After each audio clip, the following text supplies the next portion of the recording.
They say the devil is in the details. But on that freezing Tuesday night in Black Creek, the devil was holding a gold fountain pen. Sterling Vance didn't just want to take Jackson Clay's land.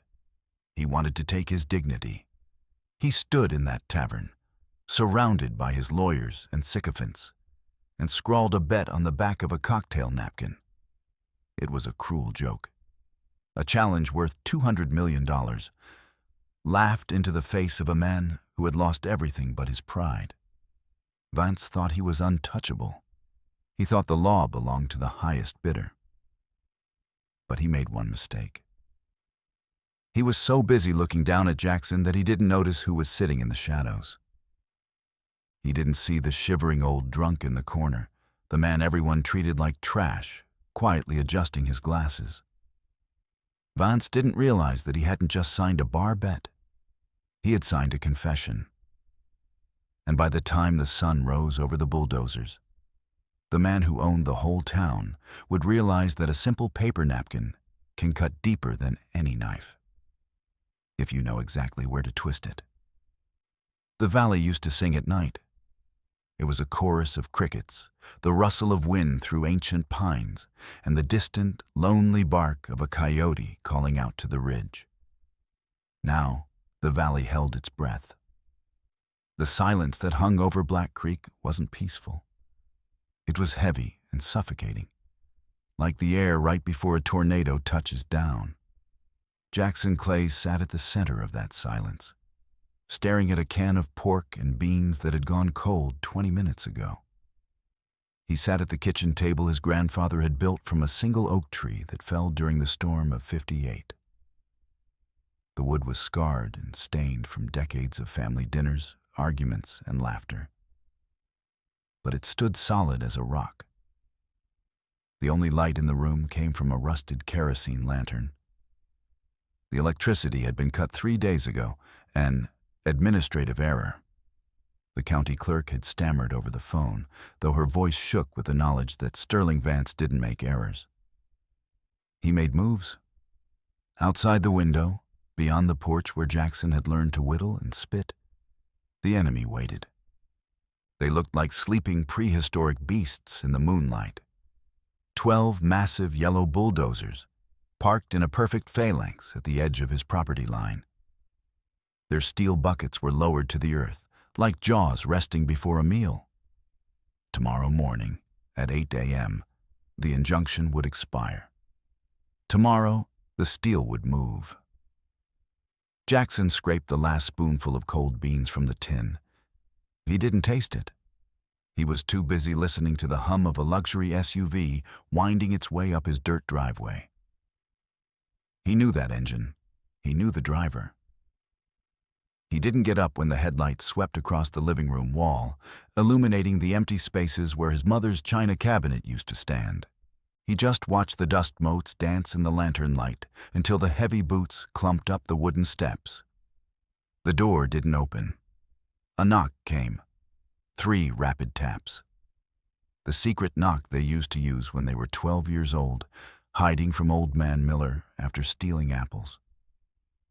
"It's unlocked," Jackson said, his voice raspy from days of not using it. The door creaked open, admitting a slice of the cold mountain air and a man who looked like he was wearing a costume. Tom, the Rat Reynolds, was built like a linebacker, a man meant for flannel shirts and work boots. But tonight, he was stuffed into a cheap polyester suit that strained at the shoulders, his tie knotted too tight, looking like a noose. Tom didn't step fully inside. He stood on the threshold, hat in his hands, eyes darting around the dim room. He couldn't look Jackson in the eye. "Power company still hasn't come out, huh?" Tom asked, his voice thick with false cheer. "You didn't drive all the way up here to talk about the utilities, Tom." Tom sighed, the air hissing out of him as his shoulders slumped. He stepped inside and closed the door, shutting out the sight of the bulldozers. "Vance is going crazy, Jack. He's got the sheriff, the mayor, and half the state senate at the lodge tonight. They're popping champagne. He says tomorrow is groundbreaking day. Let him drink, Jackson said, reaching for a bottle of whiskey that sat next to the lantern. He poured 2 glasses. He slid one across the table to the empty chair opposite him. Sit. Tom looked at the glass, then at Jackson. He didn't move. I can't drink with you, Jack. I'm not here as your buddy. I'm here as the project manager for Vance Corp. You're here because you feel guilty, Jackson corrected him, taking a slow sip. The whiskey burned, a welcome distraction from the cold. You're here because you know exactly what this house means, and you know you're the one who showed Vance the loophole in the zoning laws. I have 3 kids, Jack. Tom's voice cracked, rising in the small room. Vance offered me a salary I couldn't make in 10 years of framing houses. What was I supposed to do? Starve with honor? Honor feeds the soul, Tom. But I guess that's not on the menu at the lodge. Tom stepped forward, slamming his hands onto the table. The lantern flame flickered violently, casting long, dancing shadows against the walls. Listen to me. Please, just listen. Vance told me to bring you the final offer. It's double what he offered last month. Enough to buy a ranch in Wyoming. Enough to never work again. Take the check, Jack. Walk away. Don't let them crush you, because they will. I've seen the demolition order. They aren't just going to knock the house down, they're going to bury it. Jackson looked at his friend's face. He saw the sweat on Tom's brow, the terror in his eyes. Tom wasn't scared of Jackson. He was scared for him. And that hurt worse than any threat. Jackson stood up slowly. He walked over to the mantel above the cold fireplace. There was only one thing left there. A framed black and white photograph of a man with calloused hands and a weary smile, standing on this very porch, holding a newborn baby. You remember when my granddad caught us smoking behind the barn? Jackson asked softly. Jack, don't. He didn't whip us. He made us sit there and smoke the whole pack until we were sick. Then he told us, a man who can't control his own vices will eventually be controlled by another man. He built this floor we're standing on. He planted that oak tree out front. He died in that bedroom in the back. Jackson turned to face Tom. He made me promise. On his deathbed, Tom. He grabbed my wrist. His grip was still strong as iron. And he said, don't let the wolves take the den, Jackson. You keep the fire lit. Jackson picked up the lantern. The golden light washed over his face, revealing the dark circles under his eyes and the stubble on his jaw. He looked like a ghost haunting his own life. You tell Vance, Jackson said, his voice dropping to a whisper that carried more weight than a scream, that he can bring his dozers. He can bring his sheriff. But if he wants this land, he's going to have to bury me with a house. Because I'm not selling. Not for $1 million. Not for $1 billion. Tom stared at him for a long, agonizing moment. He reached into his suit pocket, pulled out a thick envelope, and placed it gently on the table next to the untouched whiskey. I tried, Jack, Tom whispered. God knows I tried. Tom turned and walked out. The door clicked shut. Jackson listened to the SUV engine fade down the mountain, leaving him alone with the silence again. He looked at the envelope. It was thick with the promise of an easy life. He picked it up, feeling the weight of it, the temptation of it. Then, he walked over to the lantern. He held the corner of the envelope to the flame. The paper curled and blackened, then caught fire. Jackson watched it burn, holding it until the heat licked his fingertips, before dropping the charred remains onto his cold plate of beans.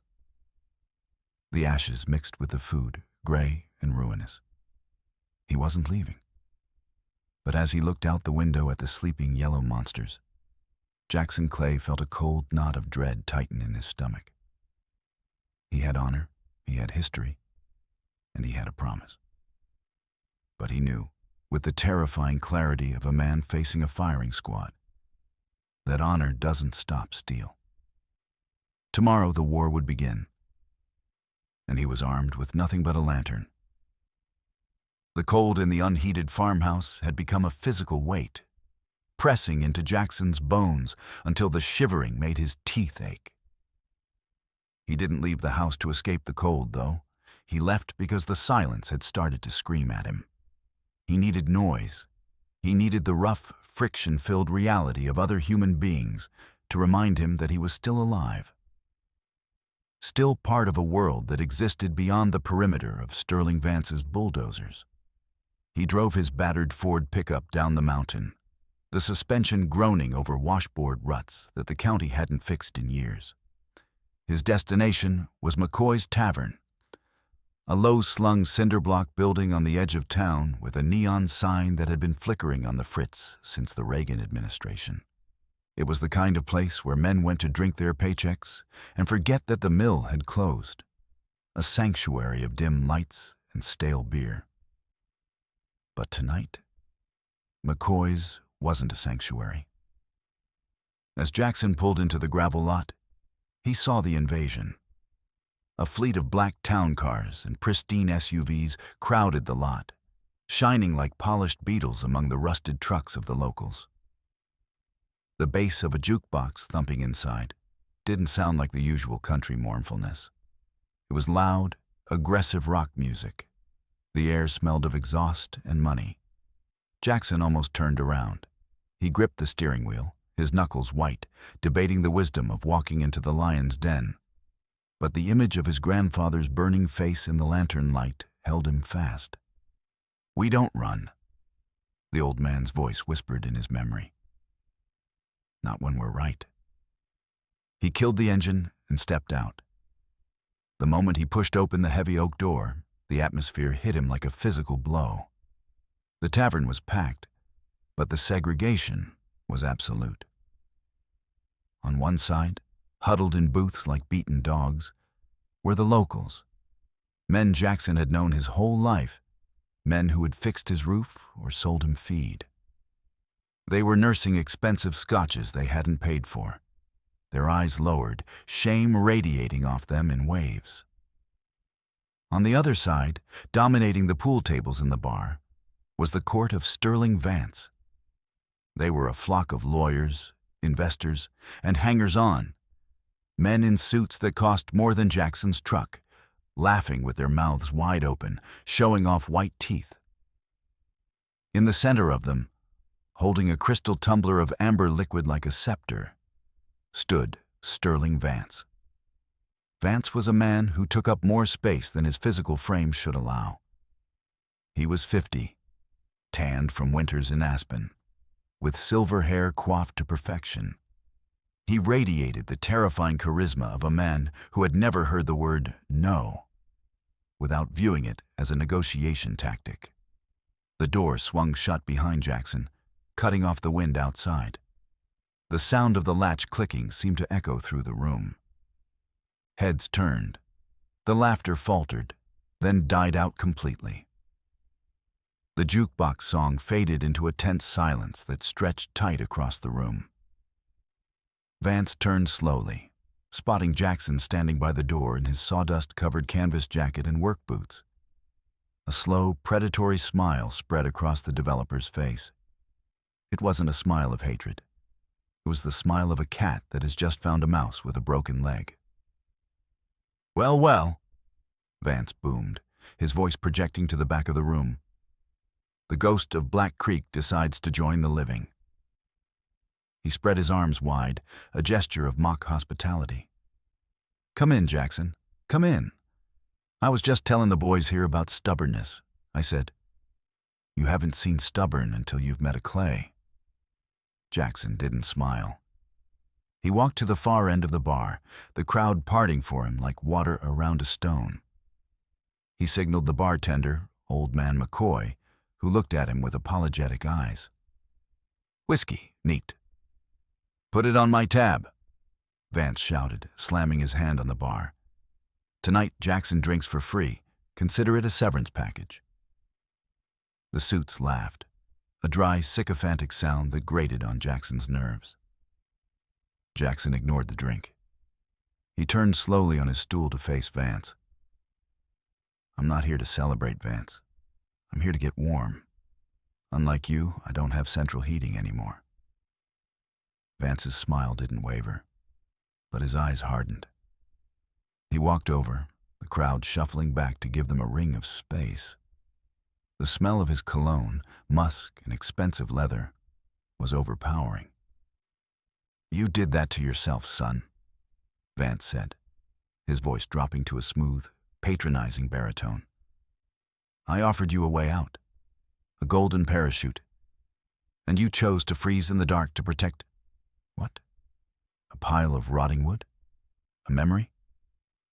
"A home," Jackson said quietly. "Something you wouldn't understand. You build houses, Vance. You don't build homes." The insult landed. Vance's jaw tightened. The humiliation of being talked down to by a man with dirt under his fingernails in front of his employees pricked his ego. He needed to win. He needed to crush this last ember of resistance, and he needed to do it publicly. Vance laughed, a harsh, barking sound. He grabbed a cocktail napkin from the bar and pulled a gold fountain pen from his breast pocket. "You think you're noble, don't you?" Vance sneered, stepping closer, invading Jackson's personal space. "You think this is some Hollywood movie where the little guy wins because his heart is pure. Let me teach you a lesson about the real world, Jackson. In the real world, whoever writes the check writes the rules." Vance slammed the napkin onto the bar top. The ink bled slightly into the soft paper as he wrote furiously, his movements jerky with alcohol and adrenaline. "Here," Vance spat, finishing his scrawl. He spun the napkin around for Jackson to see. The handwriting was jagged, aggressive. "I, Sterling Vance, hereby bet that if Jackson Clay can find one legal reason to stop my bulldozers by 8 a.m. tomorrow, I will sign over the entire Black Creek development project to the town for a public park. If not, he lights the match himself." "A bet for fun," Vance announced to the room, his eyes glittering with malice. "I'm putting a $200 million project on the line against your worthless pride, just to prove a point. Just to show everyone here that there is nothing, no law, no prayer, no miracle, that can stop me." He uncapped the pen and held it out to Jackson. "Sign it, unless you're scared your granddaddy is watching." The room was dead silent. The locals watched with bated breath, their hearts aching for Jackson, but their fear of Vance keeping them paralyzed. The lawyers smirked, phones raised, recording the spectacle for social media. Jackson looked at the napkin. It was absurd. It was the drunken ramblings of a megalomaniac. But as he looked at Vance, he saw the deep, insecure need for dominance that drove the man. Vance didn't just want the land, he wanted Jackson's submission. Jackson took the gold pen. It felt heavy and cold. He didn't think he could win. He knew the laws, he knew the odds. But signing this wasn't about winning. It was about refusing to look away. It was a declaration that even if he lost everything, he would do it standing up, looking the devil in the eye. He bent down and signed his name, Jackson Clay. The letters were steady despite the trembling of his hands. "Done," Jackson said, capping the pen and setting it down on the napkin. Vance snatched the napkin up, waving it like a trophy. "Witnessed," he roared. "Everyone here is a witness. 8 a.m., Jackson. Bring your matches." The crowd erupted into forced cheers and applause, led by the suits. Vance turned back to his entourage, already forgetting Jackson, already moving on to the next toast, the next conquest. Jackson didn't finish his whiskey. He stood up, buttoned his canvas jacket, and walked out of the tavern.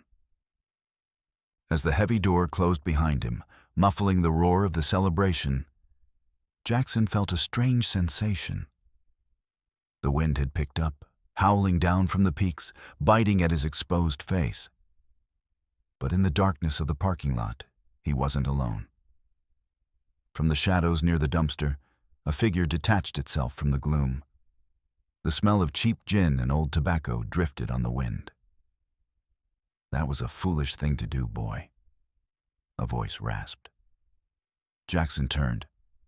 Standing there, wrapped in layers of old newspaper and a tattered coat, was old man Saul, the town drunk, the invisible man. But tonight, Saul wasn't looking at the ground. He was looking at Jackson with eyes that were surprisingly clear, sharp, and dangerously intelligent. "But," Saul continued, stepping into the pale light of the street lamp, "foolish men make the best clients." Jackson didn't stop walking. He kept his head down, pushing past the old man toward his truck, the gravel crunching loudly under his boots. He wasn't in the mood for riddles, and he certainly wasn't in the mood to entertain the town drunk. "Go find a warm grate, Saul," Jackson muttered, reaching for his door handle. "I don't have any change, and I don't have any patience." "I didn't ask for change," the voice came again. It was different this time. The slur was gone. The gravelly tremor that usually accompanied Saul's begging had vanished, replaced by a tone of sharp, terrifying clarity. It was the voice of a man who was used to being obeyed. "I told you that you just signed a unilateral contract with a performance condition. And since it was witnessed by half the town and recorded on video, it's binding." Jackson froze. His hand hovered over the cold metal of the truck door. The wind whipped around them, tossing a stray candy wrapper across the asphalt. But the silence between the two men was absolute. Slowly, Jackson turned around. Saul was standing under the buzzing yellow light of the street lamp. He looked like a heap of rags someone had thrown out. An oversized coat held together with twine, fingerless gloves stained with motor oil, a beard that looked like a bird's nest. But his eyes, Jackson had seen those eyes 1,000 times before, and seen nothing but a glazed emptiness. Tonight, they were blue steel. They were sharp, focused, and burning with a cold, sober intelligence. "What did you say?" Jackson asked. "I said you legally trapped him," Saul said, taking a step closer. He reached into his filthy coat pocket. Jackson tensed, expecting a knife. But Saul pulled out a pair of wire-rimmed spectacles. He cleaned them methodically on a somewhat cleaner patch of his sleeve and perched them on his nose. The transformation was subtle but jarring. Suddenly, the homeless drifter vanished. In his place stood a ruin of a man who still remembered how to hold himself like a statue. "Vance thinks he's playing poker," Saul said, his breath pluming in the cold air. "But he's arrogant. He forgot the first rule of contract law. Intent is judged by objective manifestation, not secret thoughts. He wrote it down. He signed it. He offered consideration, the park, in exchange for a performance. You finding a legal halt to the demolition. It doesn't matter if he was joking. It matters that a reasonable person would interpret it as an offer." Jackson stared at him, the wind stinging his cheeks. "Who are you, Saul? Really?" Saul smiled, a thin, dry expression that held no humor. "I'm just a ghost, Jackson. A ghost who's been haunting that bar stool for 20 years, listening." He moved closer, lowering his voice. "Listening to Vance brag. Listening to his lawyers whisper about the corners they cut. listening to the things they think no one hears because they think the old drunk in the corner is too far gone to understand. Jackson unlocked the truck. "Get in." Saul hesitated, looking at the warm cab of the truck like it was a spaceship. "I smell, son. You don't want me in there." "Get in," Jackson repeated firmly. They sat in the cab of the Ford, the heater blasting hot, dusty air against their frozen hands. Saul huddled against the door, shivering as the warmth began to penetrate his layers of clothing. He looked smaller now, frail, but the fire in his eyes hadn't dimmed. "There's a law," Saul said, staring out at the darkened tavern where the party was still raging. "The Federal Watercourse Preservation Act of 1924. It was passed after the mining disasters to protect deep earth aquifers." "I know the zoning laws, Saul," Jackson said, gripping the steering wheel. "I've been over them 100 times. Vance has permits for everything: water, sewage, environmental impact. He bought the county commissioners." "He bought the current maps," Saul corrected him. He turned to face Jackson, but he didn't check the historical surveys. He couldn't have.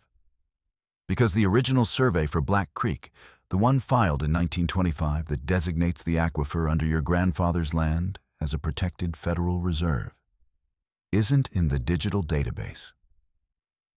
Jackson frowned. "How do you know that?" "Because I wrote the ruling that buried it," Saul whispered. The confession seemed to suck the air out of the truck. Jackson looked at the old man, really looked at him. Beneath the grime and the beard, he saw the faint architecture of a face that might have once been on campaign posters. Saul Berkowitz, Jackson realized, the name surfacing from a memory of a history class he'd taken decades ago. The state Supreme Court justice, the one who was disbarred. For bribery, Saul finished for him, his voice bitter. 20 years ago. They said I took money to bury evidence in a chemical dumping case. I didn't. I was framed by men very much like Sterling Vance, men who needed a judge out of the way. I lost my career, my wife, my name. I lost everything.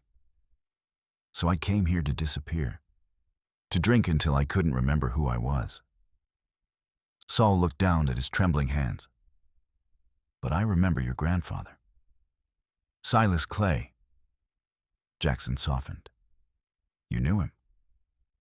"He was the only man in this town who didn't cross the street when he saw me coming," Saul said softly. "The first winter I was on the streets, I was freezing to death behind the hardware store. Silas found me. He didn't preach, he didn't judge. He just took me to the diner and bought me a bowl of soup, split pea. And he told me, 'Everyone falls, Saul. It's the getting up that counts.'" Saul looked up, his eyes wet. "I never got up, Jackson. I stayed down. For 20 years, I stayed down." He gestured toward the neon sign of the tavern. "But tonight, watching that peacock humiliate Silas Clay's grandson, watching you sign that napkin with your head held high, I decided I'm done lying down. This act of 1924, Jackson said, his heart hammering against his ribs. "If it's real, if that aquifer is under my land, it makes the land untouchable," Saul said. "Federal jurisdiction. It overrides county permits, state permits, everything. If we can prove the aquifer is there, Vance can't dig. If he digs, he commits a felony. That's your loophole. That's how you win the bet." "But you said the map isn't in the database." "It's not," Saul said. He pointed a crooked finger toward the center of town. "It's in the physical archives, in the basement of the town hall, in a box marked Defunct Surveys that hasn't been opened since the Berlin Wall fell." Jackson looked at the clock on the dashboard. 1:45 a.m. "Town hall is locked, Saul, and Vance has his private security crawling all over the place tonight." Saul reached into his coat again and pulled out a small silver flask. He didn't drink from it. He just turned it over in his hands, staring at his reflection in the tarnished metal. "Then we have to break in," Saul said matter-of-factly. "I know the layout, I know the security flaws, and I know exactly which box we're looking for."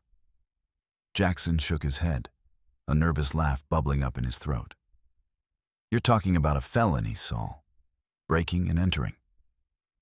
"I'm talking about justice," Saul said. He put the flask away. "And besides, look at me. What are they going to do? Ruin my reputation?" Jackson looked at the old man, this wreckage of a brilliant life, offering him a lifeline out of the darkness. He thought about the bulldozers waiting at his fence line. He thought about the fire he had promised to keep lit. He put the truck in gear. "Buckle up, Your Honor," Jackson said. "We're going to Town Hall." The Black Creek Town Hall was a relic of a different era, a brick fortress built when civic pride actually meant something. By day, it was a place of boredom, filled with the drone of fluorescent lights and the stamping of permits. But at 3 in the morning, under the cover of a moonless sky, it looked like a mausoleum. Jackson parked the truck 2 blocks away, hidden behind the skeletal remains of an old gas station. The walk to the hall was silent, save for the wind rattling the dry leaves in the gutters. Jackson carried his tool belt slung over his shoulder, the leather worn smooth by years of honest labor. Tonight, those tools would be used for something else entirely. "The basement access is on the east side," Saul whispered as they crouched behind a line of hedges. The old man was moving with a surprising agility, the adrenaline seemingly burning away the years of rot and gin. "Behind the boiler vents, there's a maintenance window. It's been painted shut since the 90s, but the latch is rusted." Jackson looked at him. "You remember a window latch from 30 years ago?" "I remember everything, Jackson," Saul said, tapping his temple. "That's my curse." They reached the window. It was a narrow slit at ground level, caked in layers of peeling gray paint. Jackson pulled a flat pry bar from his belt. He didn't force it. He worked the metal tongue under the sash with the gentle precision of a surgeon. He felt the wood give, a soft groan of timber that seemed deafening in the silence. With a sharp pop, the paint seal broke. Jackson slid the window up. The smell that drifted out was ancient. Dust, damp concrete, and the sweet, decaying scent of old paper. It was the smell of history rotting in the dark. Jackson went first, sliding feet first into the gloom. He landed on a concrete floor and reached up to help Saul. The old man felt light as a bird, his coat billowing around him as he dropped into the basement. Jackson clicked on his flashlight. The beam cut through the dust motes, revealing endless rows of metal shelving. Boxes were stacked to the ceiling, a labyrinth of bureaucratic memory. "Aisle 4, Saul commanded, his voice low and steady. "Section D. The boxes are chronological." They moved through the aisles. The silence of the basement was heavy, pressing against Jackson's ears. Every step felt like a gunshot. He kept imagining the security guards upstairs, imagining the flashing lights of police cars. He wasn't a criminal. He was a carpenter. He built things. He didn't break into them. But then he thought of Vance's signature on the napkin, the arrogance of the man, and his grip on the flashlight tightened. "Here," Saul said, stopping in front of a shelf that looked like it hadn't been touched in decades. A layer of gray dust coated everything like snow. Saul's trembling fingers traced the labels. 1920, 1922, 1923. "Got it." Saul pulled a heavy cardboard box from the shelf. 1925. Land surveys and geological assessments. Jackson's heart hammered against his ribs. He set the flashlight on the shelf, creating a pool of light. Saul opened the lid. The files inside were yellowed, brittle. The old man flipped through them with a frantic speed, his eyes scanning the tabs. Black Creek Aquifer, Saul muttered. Clay Homestead, here. He pulled out a thick file folder. Jackson held his breath. This was it. The silver bullet. Saul opened the folder. He stopped. The color drained from his already pale face. No, Saul whispered. What? Jackson leaned in. Saul held up the file. It was full of papers, soil composition reports, rainfall data. But in the center there was a jagged tear. The main survey map, the one proving the federal protection status, had been ripped out. It's gone, Saul said, his voice hollow. Someone got here first. Jackson felt the floor drop out from under him. Vance, he spat. He knew. He scrubbed the physical archives too. He didn't just scrub them, a voice said from the darkness. He paid someone to do it for him. Jackson spun around, raising the pry bar like a weapon. Saul clutched the empty file to his chest. A beam of light blinded them. Behind the light, a figure stood in the shadows of the aisle, blocking their exit. The distinct, mechanical click of a pistol safety being disengaged echoed through the basement. Drop the bar, Jack, the voice said. It was tired, resigned. Tom? Jackson squinted into the glare. Tom Reynolds lowered the flashlight just enough for Jackson to see his face. He looked terrible. His eyes were red-rimmed, his tie loosened, sweat beading on his forehead despite the chill of the basement. He was holding a snub-nosed revolver, but his hand was shaking. I knew you'd come, Tom said, his voice thick. When I saw the light moving down here, I knew it was you. You're too stubborn to just go to bed. You work for him even at night, Tom? Jackson asked, stepping in front of Saul to shield the old man. You guarding his secrets now? I'm cleaning up his messes, Tom said. He gestured with the gun, but the barrel was pointed at the floor. Vance sent me down here 2 days ago. Told me to sanitize the records.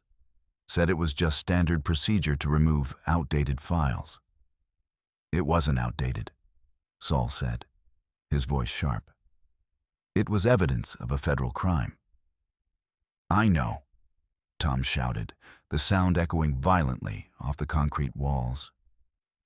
He flinched, looking up at the ceiling, waiting for footsteps.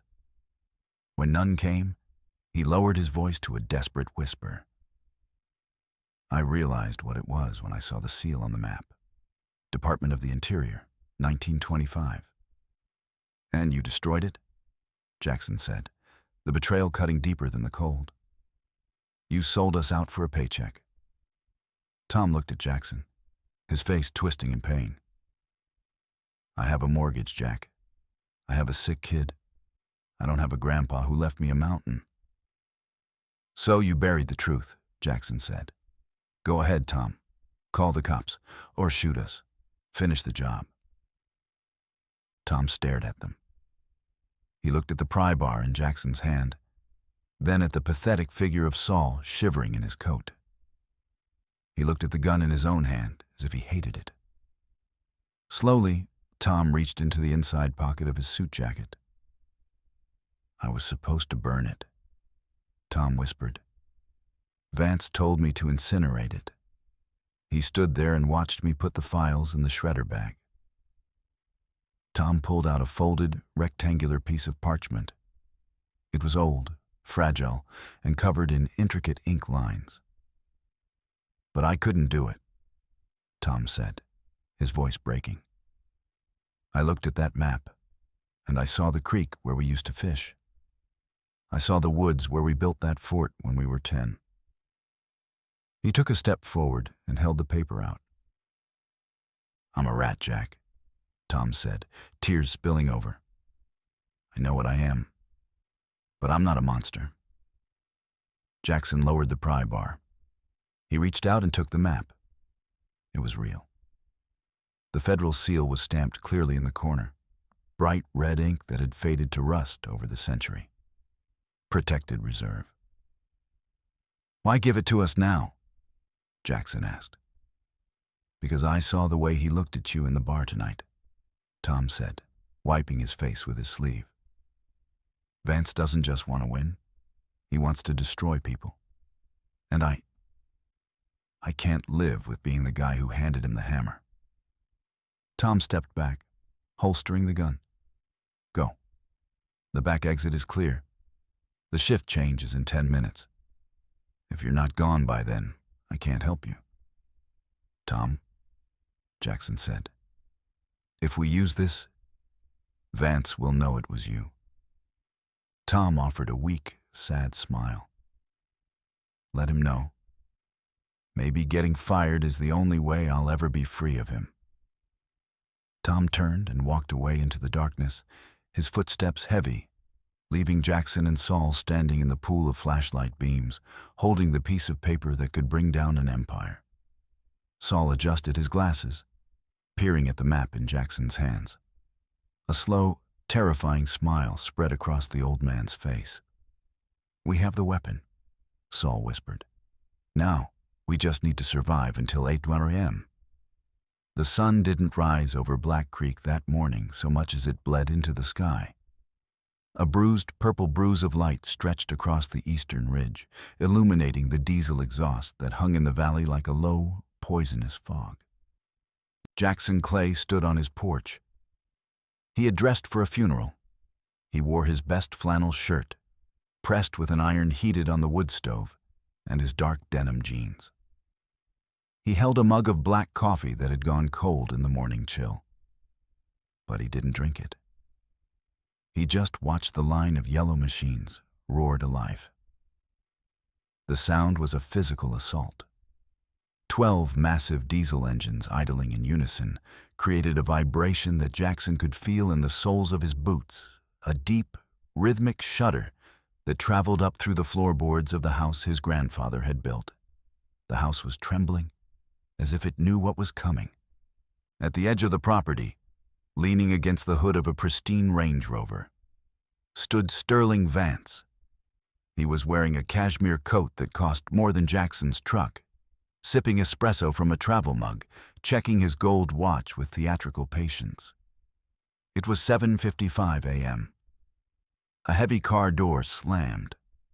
Sheriff Miller walked up the driveway, his thumbs hooked into his duty belt. Miller was a good man once, Jackson thought. He had coached Little League. He had helped pull Jackson's truck out of a ditch 3 winters ago. Now, he wouldn't meet Jackson's eyes. "Morning, Jack," Miller said, stopping at the bottom of the porch steps. "Sheriff," Jackson replied. "You know I can't let you stay in the structure," Miller said, his voice flat, reciting a script he'd rehearsed. "We have a demolition permit active as of 8 a.m. It's a liability issue. I need you to vacate the premises." "I'm on my private property, Miller." "Not anymore," Miller sighed. He walked up the steps, the wood creaking under his weight. "Eminent domain order was signed by the judge yesterday. Technically, you're trespassing." He reached for his handcuffs. "Don't make me wrestle you, Jack. Please, just come sit in the cruiser until it's over. Don't make me put these on you." Jackson looked at the handcuffs, then at the sheriff's tired face. He realized Miller was just another bulldozer, a tool being driven by the man in the cashmere coat. "I'm not leaving," Jackson said quietly. Miller moved fast. He spun Jackson around, twisting his arm behind his back. The cold steel of the cuffs bit into Jackson's wrists. It wasn't gentle, but it wasn't brutal either. It was just efficient. Miller marched him down the steps, past the garden where his mother used to grow hydrangeas, and shoved him toward the patrol car. Vance watched it all with a bored expression. As Miller pushed Jackson past the Range Rover, Vance spoke. "Where's your lawyer, Jackson?" Vance asked, his voice smooth and mocking. "Where's the legal miracle? It's 7:58. Jackson stopped, fighting against Miller's grip. He scanned the road leading down the mountain. It was empty. Just gray asphalt and dead leaves. Saul, Jackson thought, a spike of panic piercing his stoicism. "Where are you?" They had split up at 4 a.m. Saul had taken the map in Jackson's truck, driving south toward the state capitol to wake up a federal judge he claimed to know from a past life. Jackson had walked back up the mountain to stand guard. It was a desperate plan, relying on an old man's driving and a judge's memory. "He's not coming," Vance said, reading Jackson's eyes. He chuckled, a low sound that was lost under the roar of the engines. "You trusted the town drunk?" "Oh, Jackson, that's poetic. He probably pawned your truck for a bottle of gin by sunrise." Vance turned to the foreman of the demolition crew and raised his hand. He held up one finger. 1 minute. The lead bulldozer revved its engine. Black smoke belched into the air. The massive steel blade lifted off the ground, gleaming in the pale light. The operator, a faceless man in a hard hat and sunglasses, shifted gears. The track squealed. 7:59 a.m. "Start with the porch," Vance shouted over the noise, pointing at the house. "I want the front door gone first." Jackson squeezed his eyes shut. He felt the vibration intensify as the machine lurched forward. He could hear the crunch of gravel under the tracks. He could smell the raw earth being churned up. He had failed. He had let the fire go out. "I'm sorry, Granddad," he thought. "I'm so sorry." The roar became deafening. The ground shook violently. Jackson waited for the sound of splintering wood, the scream of the house dying. Instead, he heard a siren. It wasn't the sheriff's siren. It was deeper, louder, a piercing, authoritative wail that cut through the valley like a knife. The bulldozer operator slammed on his brakes. The machine bucked and halted just feet from the porch steps. Vance spun around, dropping his coffee mug. It shattered on the asphalt. Speeding up the mountain road, drifting around the curve with reckless precision, was a convoy. Not police cars.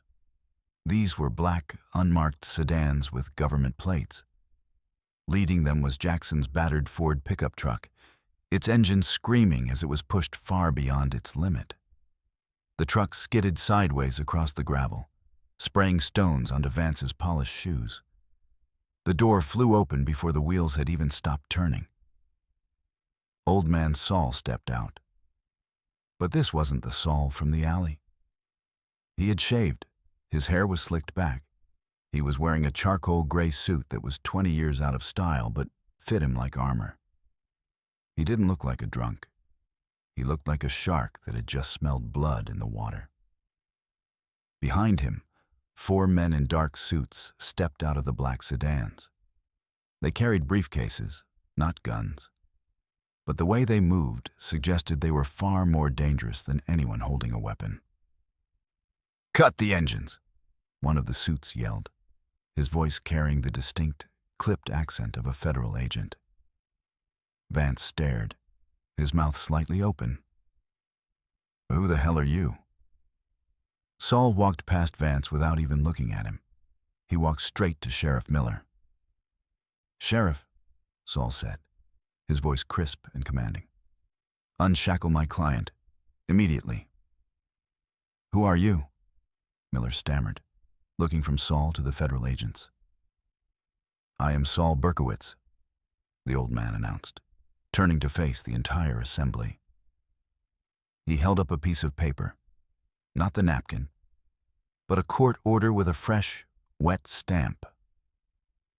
"I am the attorney of record for Mr. Jackson Clay, and these gentlemen are from the U.S. Department of the Interior and the Environmental Protection Agency." Saul turned to Vance, whose face had gone the color of ash. "Mr. Vance," Saul said, stepping into the developer's personal space.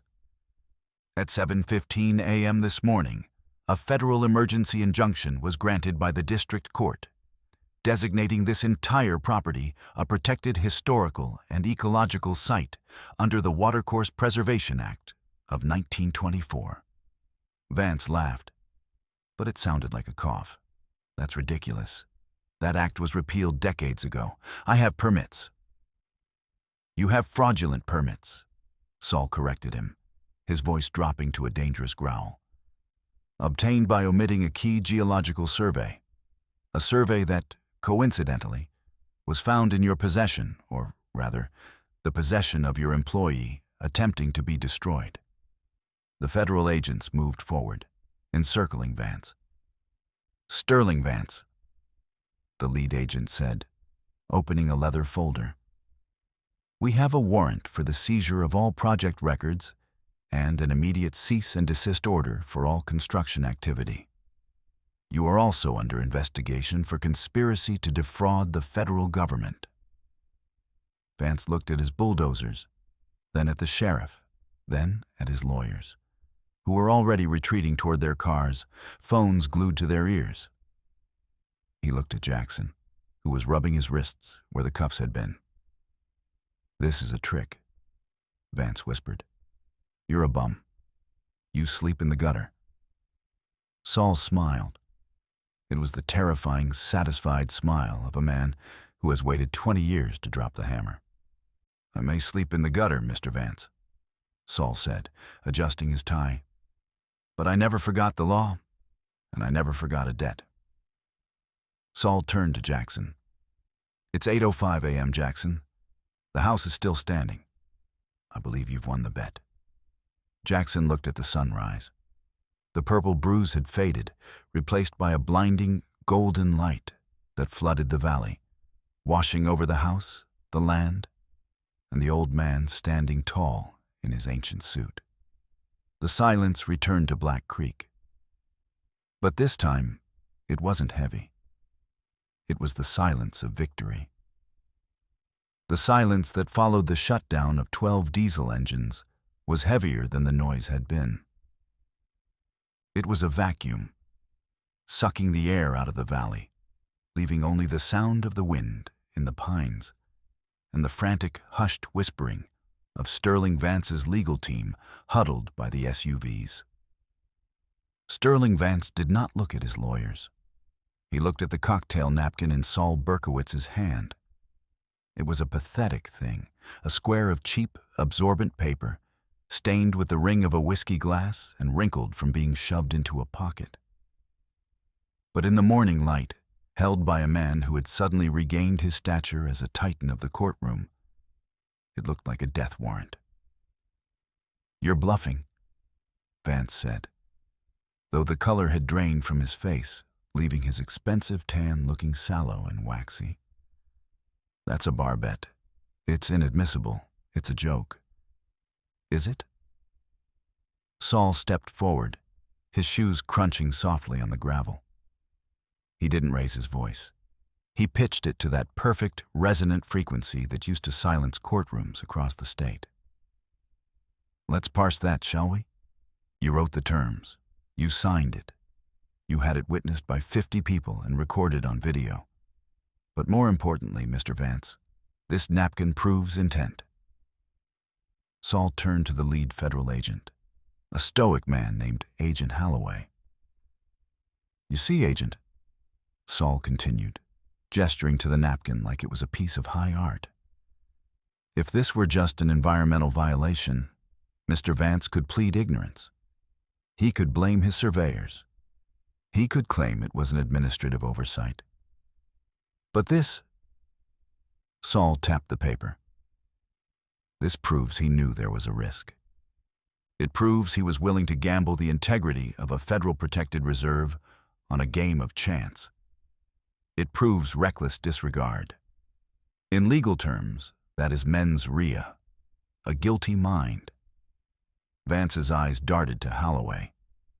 The agent wasn't smiling. He was taking notes. The penalties for willful violation of the Watercourse Act include mandatory prison time," Saul added, his voice dropping to a conversational purr. "And the seizure of all assets associated with the crime to pay for environmental restoration. I believe that includes, well, everything." The reality of it hit Vance like a physical blow. He staggered back against the grill of his Range Rover. This wasn't a fine. This wasn't a delay. This was an extinction event. His empire, built on leverage and intimidation, was dissolving in the morning mist. He looked at his lawyers. They were busy typing on their phones, distancing themselves, likely drafting their resignation letters. He was alone. Panic, raw and ugly, stripped away the veneer of the sophisticated billionaire. Vance pushed off the car and lunged toward Jackson. "Jackson!" Vance gasped, his voice cracking. He fumbled for his checkbook, his hands shaking so badly he dropped his pen. "Jackson, listen to me. We can fix this. We don't need the feds. We don't need courts." He scrambled to pick up the pen, dirt smearing the knee of his cashmere trousers. "$1 million, Vance said, his eyes wide and wet. "I'll write it right now. Cash, tax-free. You can keep the house. I'll redesign the park around it. Just tell your lawyer to tear up the napkin." Jackson stood still. His wrists still chafed red from the handcuffs. He looked at the man who had terrorized his town for months. He saw no monster now. He saw only a desperate gambler who had finally run out of chips. $5 million, Vance pleaded, misinterpreting Jackson's silence as negotiation. 10. Jackson, think about it. You're a carpenter. You'll work until your back breaks and you'll die with nothing. $10 million buys you freedom. Jackson looked past Vance, up toward the porch of the house. He looked at the window where his grandfather used to sit and watch the rain. He thought about the split pea soup. He thought about the fire he had promised to keep lit. "I am free," Jackson said. His voice was calm, devoid of anger. "I'm the freest man in this valley." He looked Vance in the eye. "And you can't buy what isn't for sale. Get off my land." Vance opened his mouth to scream, to beg, to threaten, but a heavy hand landed on his shoulder. Agent Holloway spun him around. "Sterling Vance," the agent intoned, the words sounding like the closing of a heavy book. "You are under arrest for federal fraud, conspiracy to destroy government records, and violation of the Environmental Protection Act." The click of the handcuffs was different this time. It wasn't the sound of oppression. It was the sound of consequences. As Miller watched, shame burning his face, the federal agents marched Vance toward the back of a sedan. The billionaire was weeping now, incoherent sobs about his reputation, about his investors, about how it wasn't fair. Saul watched him go, his expression unreadable. He took off his glasses and cleaned them on his tie. "The irony," Saul murmured to Jackson as the car door slammed shut on Vance's wailing. He wanted to turn this place into a playground for the rich. Now, because of his own signature, the government will seize the land and turn it into exactly what he promised on that napkin. Jackson looked at the old lawyer. "What do you mean?" "The forfeiture clause," Saul said, pointing to the napkin he still held. "He pledged to give the land to the town for a park if he lost. The feds will enforce that as a binding contract to mitigate his sentencing. He literally signed his empire away for a joke." The black sedans pulled away, kicking up dust, taking the noise and the money and the malice with them. The bulldozers sat silent and abandoned, yellow dinosaurs that had lost their master.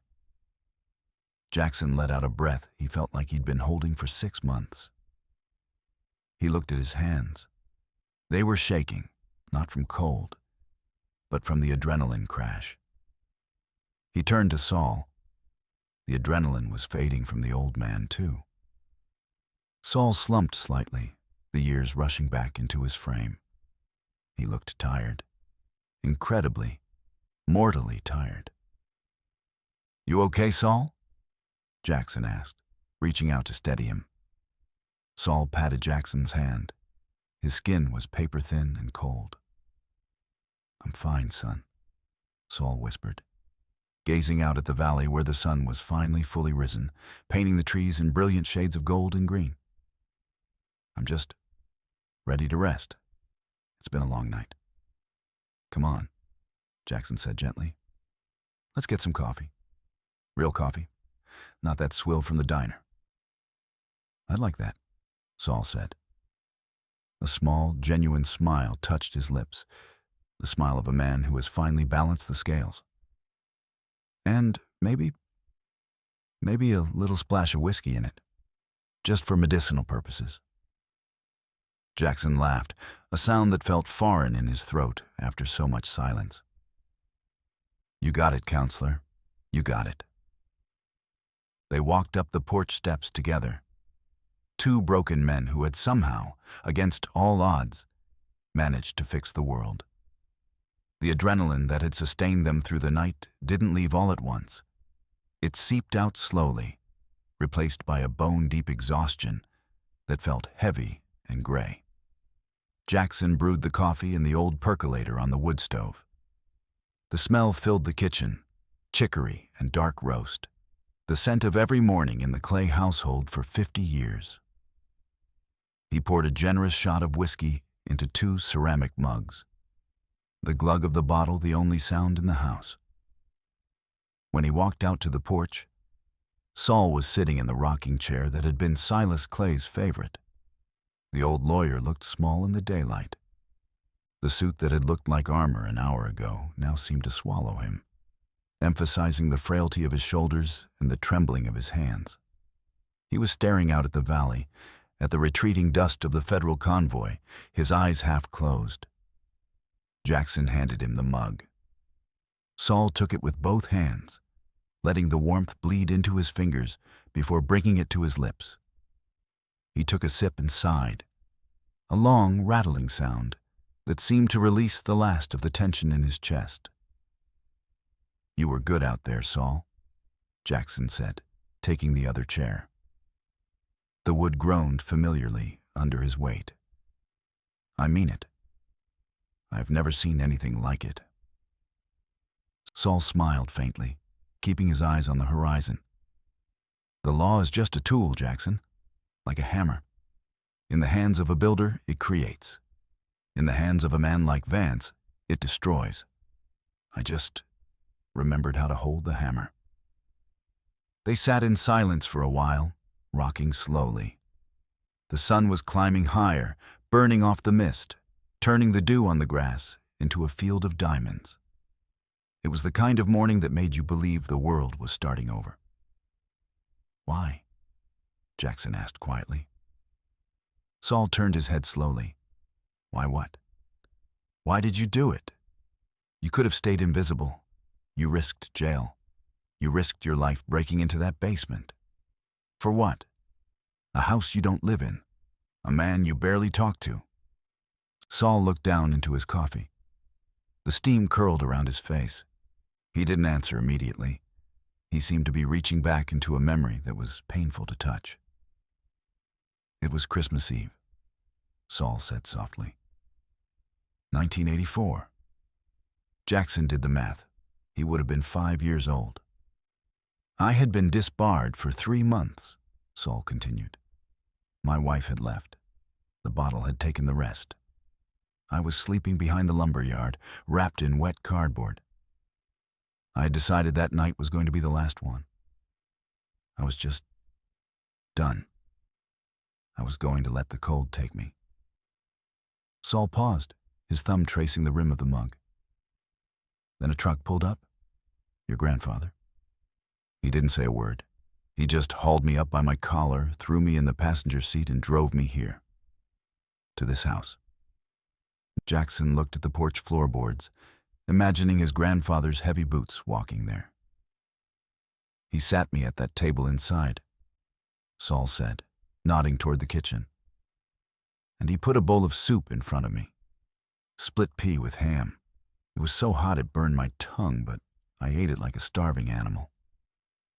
Silas didn't ask me about the bribery charges. He didn't ask me about the booze.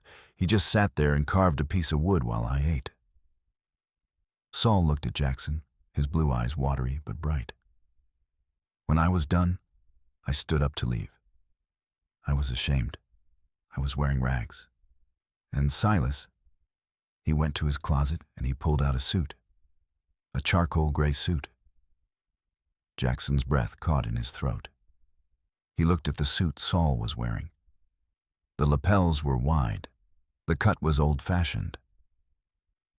He told me, "A man can't fight his demons if he's dressed for defeat," Saul whispered. I told him I had no fight left. I told him I was finished, and he looked me in the eye, the same way you did last night. And he said, "You keep this suit, Saul. You put it away. Someday there's going to be a righteous fight. And when that day comes, you put it on, and you stand up." A tear leaked from the corner of Saul's eye, tracking through the grime and the wrinkles of his cheek. I carried this suit for 40 years, Jackson. Through every shelter, every alley, every bottom of every bottle. I kept it wrapped in plastic. I kept it safe. Because I owed him. He saw a man when the rest of the world saw a stray dog. Saul took another sip of the whiskey-laced coffee. His hand was shaking less now. "Last night, when you walked out of that bar, I saw him. I saw Silas. And I knew. This was the fight. This was the payment." Jackson reached out and covered Saul's hand with his own. The skin was cold, but the grip underneath was firm. "You paid it, Saul," Jackson said, his voice thick with emotion. "You paid it in full." Saul nodded slowly. He leaned his head back against the chair. "That's good. That's good." He closed his eyes. The rhythm of his rocking chair slowed, sinking with the gentle breeze that rustled the oak leaves. "It's a beautiful view, Jackson," Saul murmured, his voice barely a whisper now. "The valley. It's peaceful when the machines stop." "Yeah," Jackson said, looking out at the land that was safe now, the land that would belong to the people, the land where his grandfather's bones rested. "It really is. I think..." Saul let out a long breath, his chest settling. "I think I'll just rest my eyes for a minute. Just a minute." "You sleep, Saul," Jackson said. "I'm right here." Jackson stayed in the chair. He watched a hawk circle high above the tree line. He listened to the house settle in the warming sun. He listened to the steady, rhythmic creak of the rocking chair slowing down. Until finally, it stopped. He didn't check for a pulse. He didn't need to.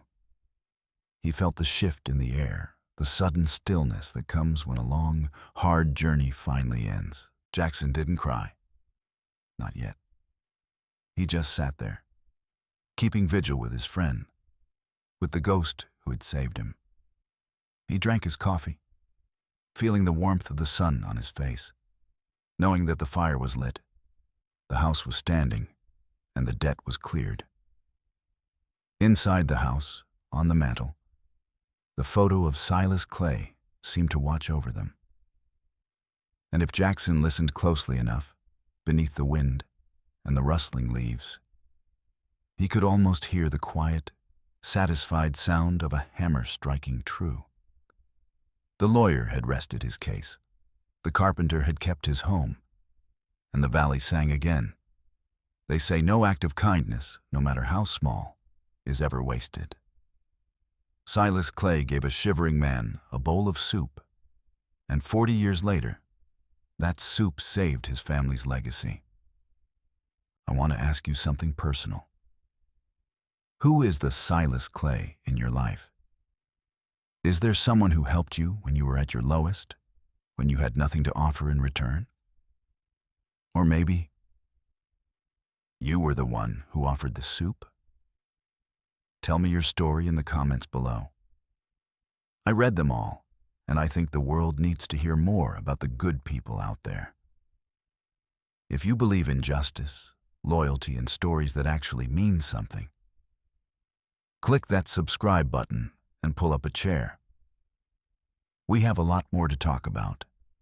And if you thought Saul's revenge was satisfying, you need to watch this next story on the screen. It's about a man who lost his memory, but never lost his instinct to protect the one thing that mattered most. Trust me, you don't want to miss it.